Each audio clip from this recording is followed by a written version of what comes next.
नमस्कार, मैं प्रतिभा Bhati RAT news channel में आपका स्वागत करती हूँ। आइए जानते हैं भीलवाड़ा के साथ साथ आसपास की मुख्य खबरें। संस्कृति मंत्रालय, भारत सरकार और राष्ट्रीय नाट्य विद्यालय नई दिल्ली के सहयोग से आयोजित रंग रथ यात्रा के अंतर्गत भीलवाड़ा में 3 दिवसीय नाट्य महोत्सव का आयोजन किया जा रहा है। यह महोत्सव 12 से 14 मार्च तक नगर निगम के टाउन हॉल में आयोजित किया जा रहा है। यह आयोजन रंग मस्तानी की पहल पर किया जा रहा है। कार्यक्रम का शुभारंभ देश के ख्यातनाम रंगकर्मी राम गोपाल बजाज, अजय कुमार और के राजेश सिंह द्वारा किया गया है। आयोजकों ने बताया कि रसधारा संस्कृत संस्था पिछले 40 वर्षों से भीलवाड़ा में नाट्य महोत्सव और रंगमंच कार्यशालाओं का आयोजन करती आ रही है। संस्था का उद्देश्य शहर में रंगमंच और कला के प्रति रुचि बढ़ाना तथा युवाओं को नाट्य कला से जोड़ना है। कार्यक्रम में शहर के कलाकार, रंगकर्मी, विद्यार्थी और कला प्रेमी बड़ी संख्या में उपस्थित रहे। महोत्सव के दौरान कई सांस्कृतिक और नाट्य प्रस्तुतियां भी दी गईं, जिन्हें दर्शकों ने काफी सराहा। आयोजकों ने लोगों से अधिक संख्या में आकर नाटकों का आनंद लेने का आह्वान किया।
खुशी मान गए।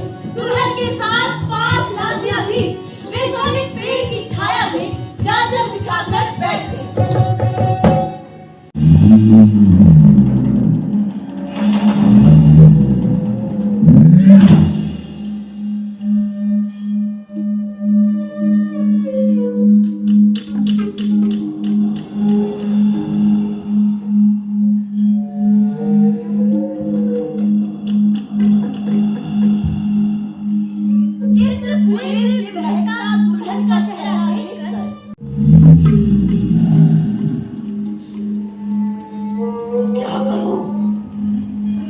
दूल्हे को लग जाओ। इससे भी दुल्हन को दुख होगा। इस रोग को दुख हुआ तो ना बादल बरसेंगे, ना बिजलियां चमकेगी, ना सूरज उगेगा, ना चांद। सारी कुदरत उलट पुलट हो जाएगी। और इस रोग को दुख होने से तो ये दूल्हा कितना सौभाग्य है, कितना सुखी है।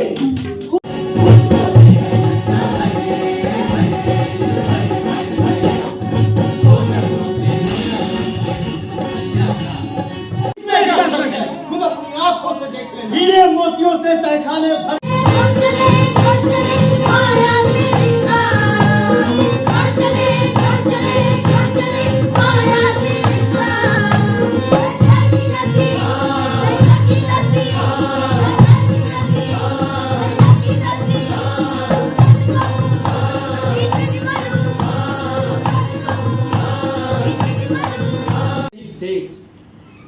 तुम बिल्कुल चिंता मत करना, पलक झपकते ही 5 बरस बीत जाएंगे।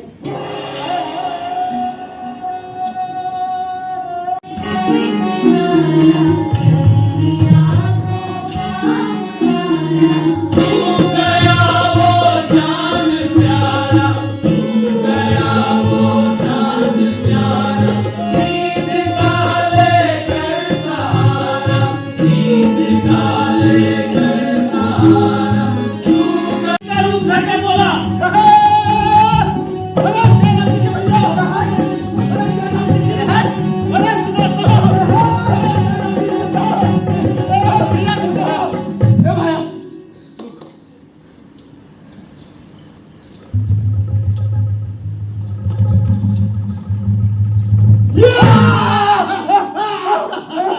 भैया क्या भूत की तरह पीछे पड़े हो? अरे भूत तो हूँ। अरे बड़ा आया भूत भूत। ए भैया, अभी तो हथेली की मेहंदी का रंग भी फीका नहीं पड़ा और कांका टोटे भी नहीं खुले। इतनी जल्दी कहाँ चल दिए? मेरे को बात बता भाया, मेहंदी को जिम उतरना होगा उतर जाएगी और कांका टोरे के दिसौर में नहीं खुल सकते। लेकिन दिसावर क्यों जाना? अबे पैसे कमाने। अरे तो यहाँ कमा लो। एक बात बता भाया, ब्याह किसका हुआ? तुम्हारा। बीवी किसकी है? तुम्हारी। बच्चे किसके होंगे? तुम्हारे। और पैसे कमाने कौन जा रहा है? तुम। तो तू अपनी ऐसी तैसी क्यों करा रहा है? ये तो ऐसी तैसी नहीं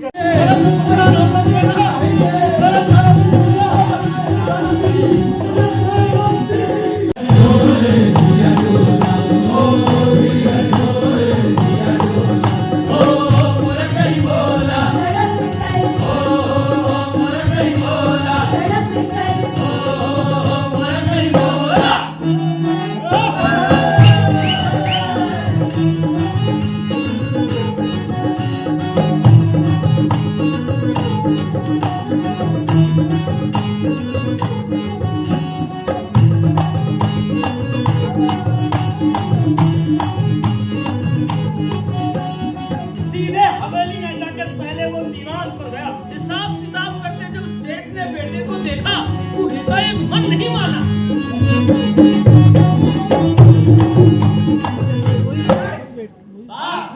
बाबूजी।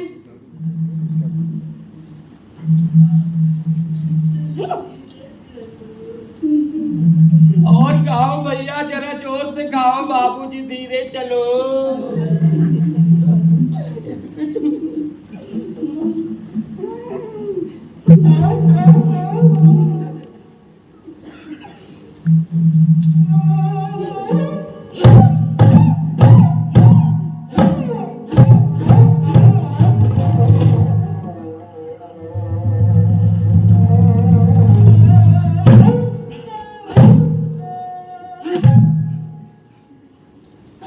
दिसावर गया बेटे।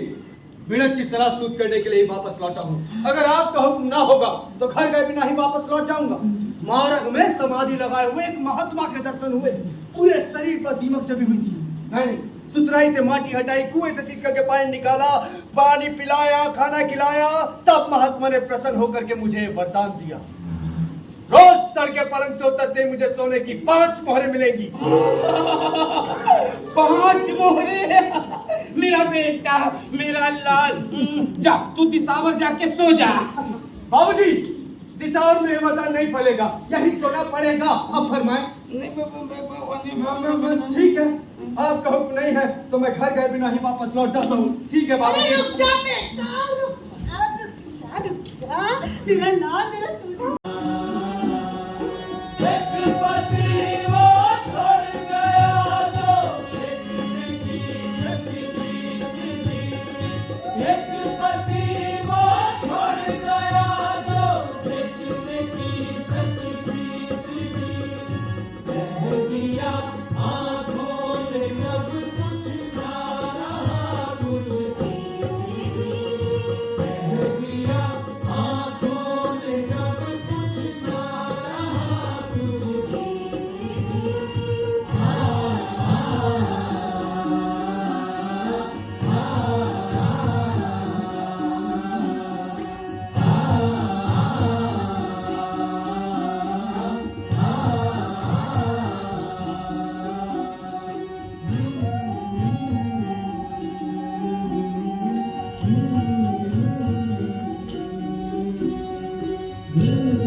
सेठ के बेटे से बहुत खुश थे। बखत बेबखत लोगों के काम आता था, दूसरे बनियों की तरह गला नहीं काटता था। लंगोट का सच्चा। छोटी को बहन, बड़ी को मां सरीखी समझता था। उसका नाम लेते ही लोगों के मुंह में मिश्री घुल जाती। उसमें खामी बस एक ही थी, दिसावर ने सेठ के बेटे का कागज आता तो फाड़ कर फेंक देता, वापस कोई जवाब नहीं। जैसे मीठा सपना बीता हो, भूत भी हवेली में रल मिल गया। मानो सेठ का सगा बेटा ही हो। बहू भी सवार के नशे में डूबी हुई थी। रात के इंतजार में दिन उगते ही डूब जाता, पलक झपकती रात ढल जाती। महीना उतरने वाला है।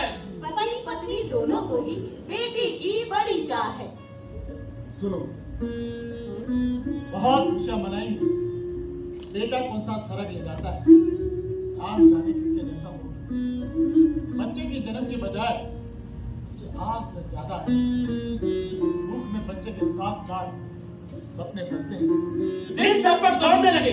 5 महीने बीते, 7 महीने संपूर्ण हुए, ये 9वां महीना उतरने वाला है। या सपना देख रहा हूँ। चिकने बालों में उंगलियां फिराते फिराते रात फिसल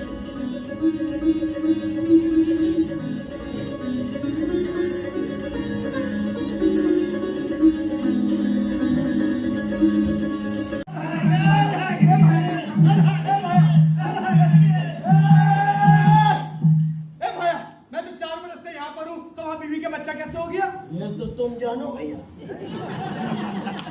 नहीं ऐसी बात होती तो माँ बाप कुछ तो खबर करते। ये भी तुम जानो भैया।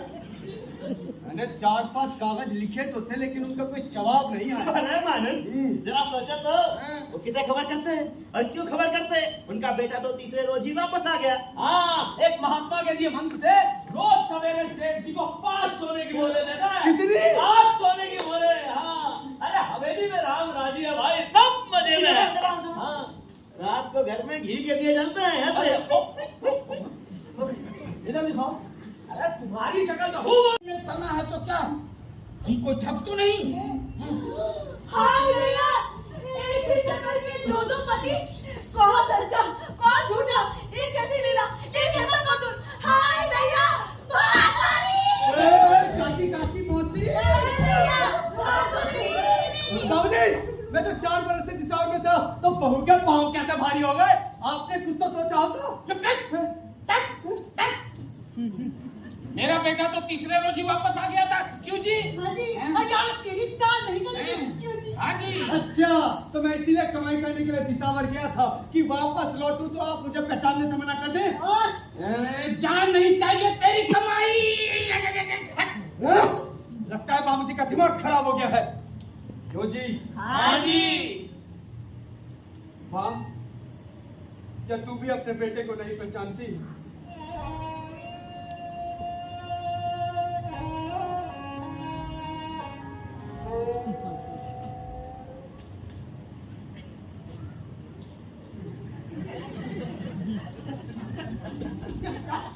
माँ को चुपचाप देख वो धर्म संकट में पड़ गया। तभी उसे तरबूजों का ध्यान आया। कांपते हाथों से गमछा खोला, लाल लाल तरबूजे दिखाते हुए बोला। माँ, बाबूजी, बाबू से ना उस दिन के तरबूजों की बात पूछिए। उस दिन उसने खुद तोड़ के खाए थे। आज मैं लेकर के आया हूँ। आप कहे तो मैं खुद ही पूछ लेता हूँ ना। बाबूजी, 2 पतियों की बात ऐसी उगनी कि घर घर में कचकचाना मच गया। देखते देखते सेठ की हवेली के इर्द गिर्द लोगों का मेला लग गया। ऐसी अनहोनी बात का स्वाद जीभ को वर्षों में मिलता है। कैसे बात संभालते हैं, कैसे ढांकते हैं, मलासी बातों को ढांकने वाले।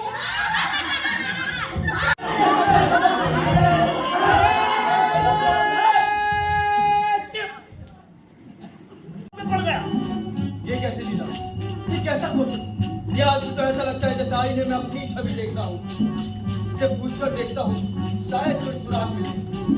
रे भाया, न्याय तो राम जाने के होगा और तू अच्छी तरह जानता है सेठ जी का असली बेटा मैं हूँ, चवरी का असली ब्याता।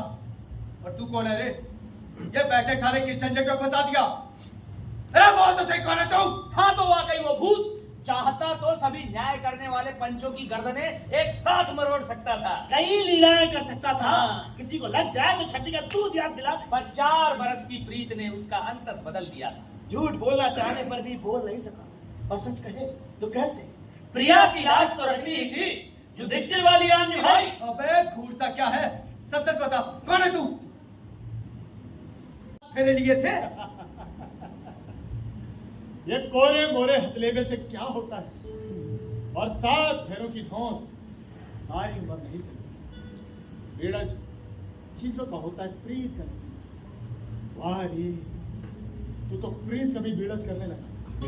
और इस बेड़ज में ऐसी ही बरकत होती। अब जो होगा देखा जाएगा। चल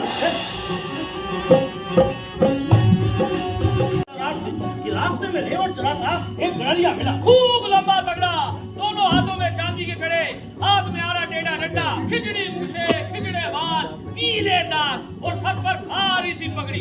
आरे टेढ़े डंडे से राह रोककर दस्त के लहजे में पूछा, चलो इकट्ठे होकर कहाँ जा रहे हो? दावत खाने के लिए? बात क्या है ये तो बताओ। धूल उड़ाते जा रहे हो? रुक जाओ, अरे रुको, तुम्हें मेरी आंखों की कसम जो एक कदम आगे बढ़ाया तो रुक जाओ, अरे रुको, अरे रुको। इतने लोग इकट्ठे होकर कहाँ जा रहे हो? दावत खाने के लिए? बात क्या है ये तो बताओ।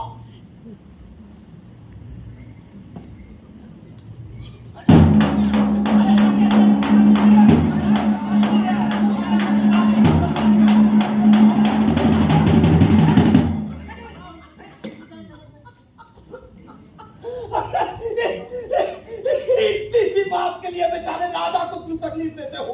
ये न्याय तो मैं ही निपटा दूंगा। नदी का ठंडा पानी पियो और थोड़ा सुस्ताओ। वाह रे वाह रे वाह रे वाह, खूब नाम डुबोया अपने गांव का। कोई माई का लाल ये न्याय नहीं निपटा सका। खुद रगड़ते हुए सीधे राजा के पास चल दिए। बैठ जा, बैठो। हम दोनों नहीं, इधर यहाँ आकर खड़े हो जाओ। यहाँ। अरे आप इनके हाथ क्यों बांध रखे हैं? भाग जाते तो पैर बांध के हाथ बांध दिया। इतने लोगों के बीच भला भाग कर कहाँ जाते? ये दोनों गुंगे बहरे तो नहीं है? बोलते हैं। क्या बोलते हैं? हराम बोलते हैं। दोनों बोलते हैं।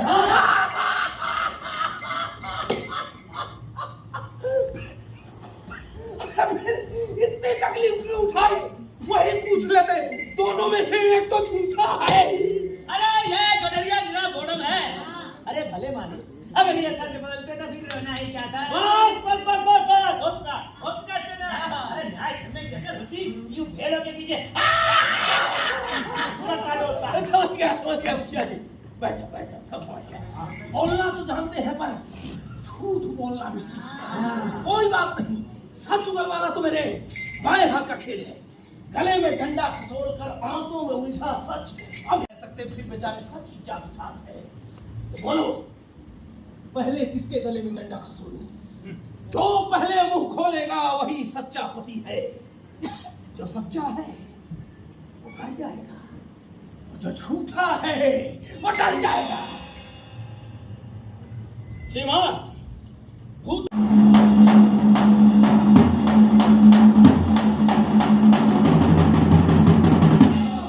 शाबाश रे पट्टे, शाबाश, शाबाश।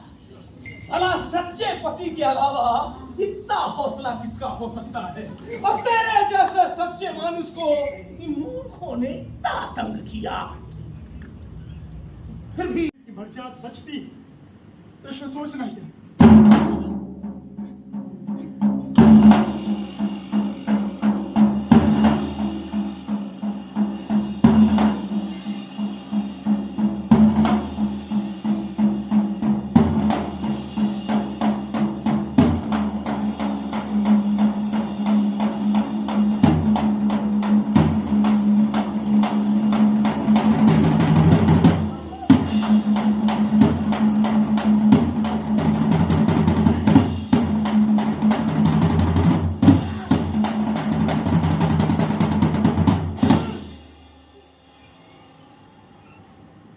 न्याय करने का जो जिम्मा लिया था तो कुछ सोच कर ही लिया था। तो बोलो, हुआ कि नहीं असल न्याय? चलो सब मिलकर इस पोटली को उठाकर नदी में फेंक आए। आटा पाटा तेज बहती नदी इसे अपने आप ही मौत के घाट उतार देगी। अरे बेटा, मैं तो तुझे पहले बता देती कि तू मेरा बेटा है। देखिए इस गडरिये ने कितना बढ़िया न्याय किया है। जाइए इसे इनाम में सोने की रोटी दीजिए। जाइए। अरे मेरी नहीं। मैं कोई राजा नहीं हूं जो मोल लेकर न्याय करूं। मैंने तो अटका काम निकाल दिया, और ये अंगूठी मेरे किस काम की? न अंगुलियों में आती है न डंडे में। मेरी भेड़ें भी मेरी तरह ही अबूझ हैं। घास खाती हैं, सोना सूंघती भी नहीं। ये फालतू की चीजें तुम अमीरों को ही ठगती हैं। रखो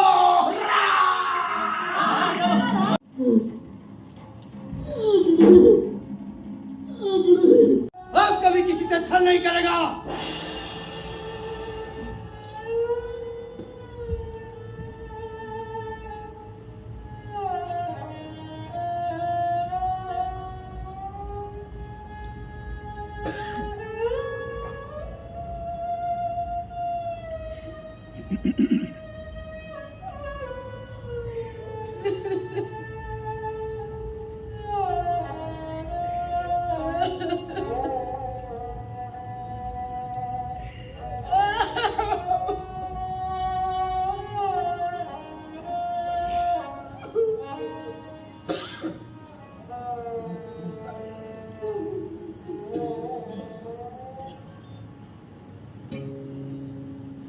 उसके बाद घर वालों ने जैसा कहा, जच्चा ने वैसा ही किया। कभी किसी बात का पलटकर जवाब नहीं दिया। सास ने जितनी बनाई उसने चुपचाप खा लिया। जब सास ने कहा तब स्नान किया, बाल सवारी, सूरज पूजा, होम किया, गीत गाए। तक मेरी और मेरी से सीधी मसाल। मायरी मैं कासे कहूँ।